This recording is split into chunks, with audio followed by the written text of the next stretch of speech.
Kapit-bahay lang. Oh, okay. Oo, yung mga galing ng ibang lugar, yung mga usually na mga boys yung mga bago sa mata. Okay. So that's way back 2013. Nakikita ka na niya pag nagbabakasyon dito sa tita or Lola po. Lola. Okay.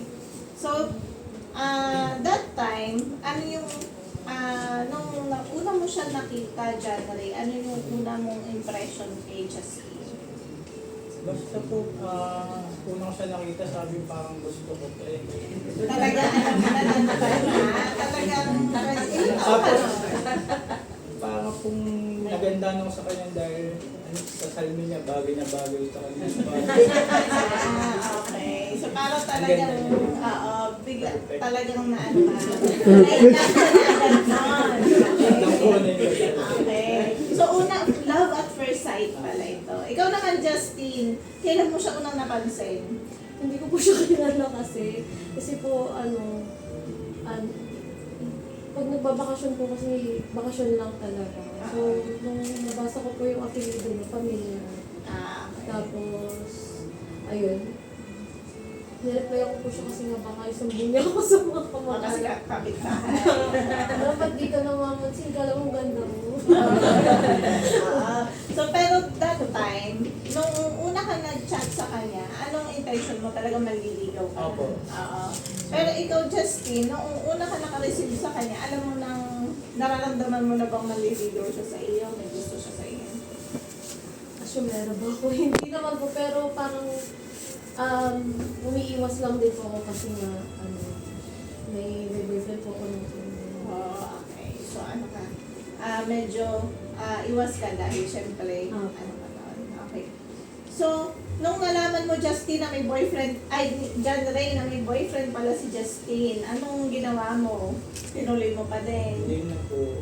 Ah, Pero so- nito pong So, from that time, na nalaman mong may boyfriend siya, matagal kayo hindi nag-usap?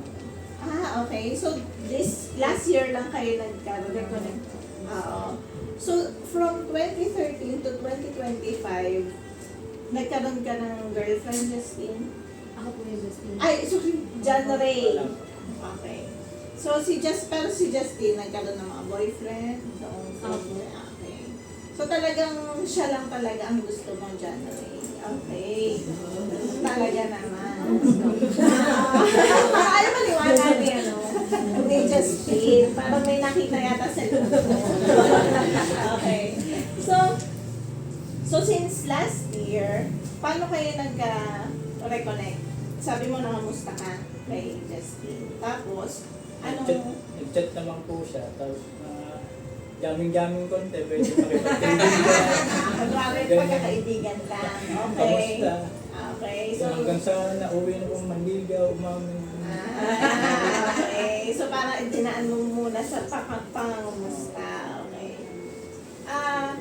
So, kayo ay, nung kayo ay nagliligawan since last year, nung naging kayo, nakikita kayo sa Manila or dito? Okay. So, kailan kayo una nag-date? Sila po,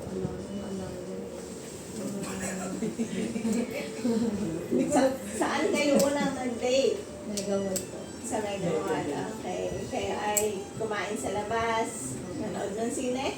Hindi po kumain po. Okay. Tsaka nag-bowling. Okay. So, noong, di ba sabi mo noong una, noong 2013, wala. Parang baliwala sa si John Ray. Noong kayo ay nag-date, noong nakita mo siya ulit personally, ano yung naramdaman mo? Ano po? Hindi ko naman safe ako. Baka, hindi naman po ako mauwi sa maleta kasi kasi kilala naman po siya dito sa ano. Okay naman po, magkasundo kami ng unang kita. So parang kumbaga, hindi ka na nahirapan na mag-adjust. Hindi naman. Okay. So talagang feeling ano ka na, kumbaga ay kampante. Oo. Kampante ka na sa kanya. Okay. So ano yung, ikaw John Ray, ano yung kinakikiligan mo na ginagawa sa iyo ni Justin?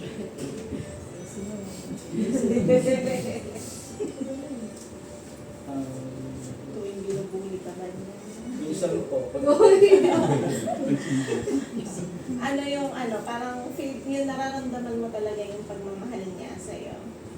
Ramdam ko po sa kanya talagang alagaan niya ako. Maalaga siya. Maalaga po. Masikaso. Masikaso. Tapos po, hindi ka talaga nagugutom. Ay, sa pagkain. Pagkain. Pinagluluto ka? Hindi po. Lagi kong tanong niya gutom ka na. Okay. So, Ano yun gusto mo yung, kainin? yung parang pag-ano niya ng love sa'yo. Ikaw naman, Justin, tuwing kailan mo nararamdaman yung pagmamahal ni John Ray?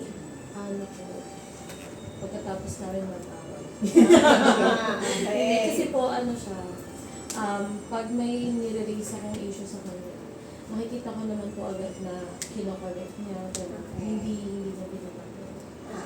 So, actually, important yun. Bakit tinatanong ni Judge yung pinagsimulan ninyo? Kasi, marami sa mga ikinakasal, kung kailan kinasal, doon sinusubok yung relasyon nila. No? So, meron nga iba, ang tagal na nagsasama, nung kinasal, naghiwalay pa, di ba? So, kaya tinatanong ni Judge, gusto kong makita ninyo kung gaano kalalim yung pinanggalingan ninyo. No? Na hindi lang kayong dalawa yun, may kilos si Lord doon. No? Kasi sabi mo nga kanina na ko sa bawo mo na kung naging kayo ng 2013, baka hindi kayo nagkatuluyan. No? Kasi syempre, immature kayo. No? Tama naman yun. Meron mga bagay na tama, pero mali ang pagkakataon, mali ang panahon. No?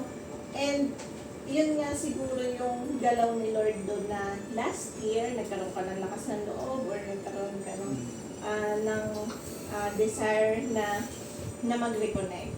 And doon na pinakita ni Lord na ito na yung tamang pagkakataon. No? So, kapag dumating yung pagsubok na yun, no, na akala nyo maghihiwalay na kayo, no, gusto kong balikan nyo yung, no, yung mga pagkakataon na kayo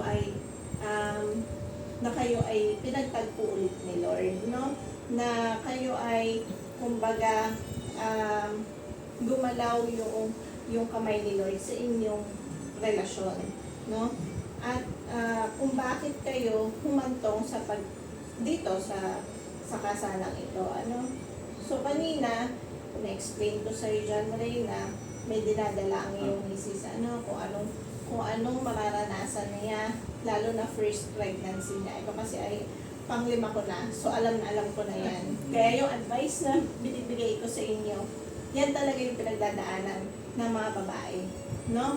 So ang gusto ko lang, unawain mo siya, no?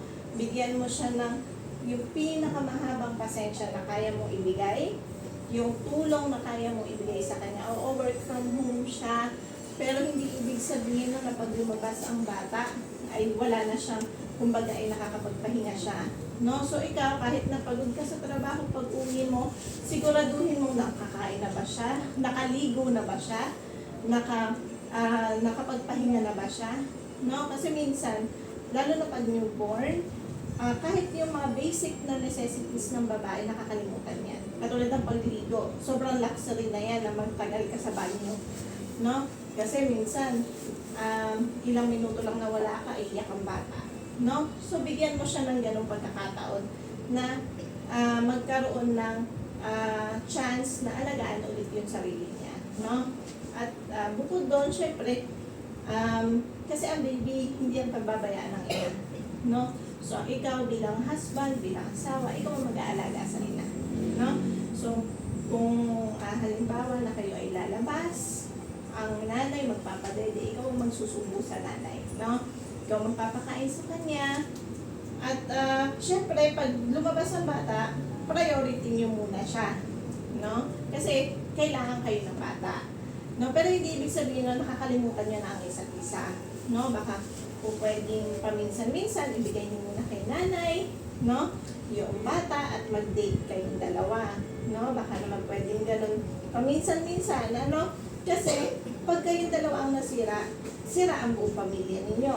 No? So, kailangan pagtrabahuhan ninyo na i-maintain yung inyong relationship. No? At sa pagdaan ng panahon, madali kasi i-take for granted ang isa't isa. No? So, lagi niyong tatandaan, dapat pinagtatrabahuhan ninyo yung inyong relationship. Dapat lahat ng oras na gugugulin ninyo sa isa't isa ay intentional. Hindi yung kung ano lang ang matira sa oras ninyo, yun lang ang gugugulin nyo sa isa't isa. Hindi gano'n. Kailangan kayo mismo mag-set kayo ng time para sa isa't isa. No? At pag uwi ng bahay, wala munang phone. No? Kasi usually ganyan, no? Pag uwi ng bahay, may kanya-kanyang phone. No? Hindi na nagpapansinan. Pag uwi ng bahay, walang phone, walang trabaho.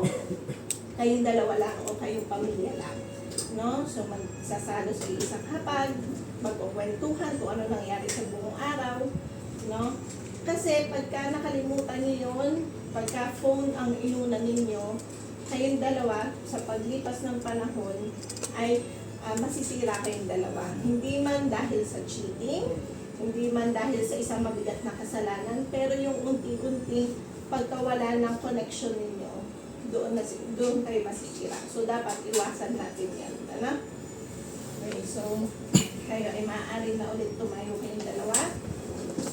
Okay, mag-aawa kayong kamay, haharap kayo sa mga ngayon, sa kapangyarihang iginawad sa akin ng batas ng Pilipinas at sa lahat ng naririto ngayon, pinagtitibay ko ang pag-iisang dibdib nila John Ray Malaluan Huerto at Justine Camille Galendez Nastor. Ilagay ninyo ang Diyos sa gitna ng inyong pagsasama, naway biyayaan kayo ng anak.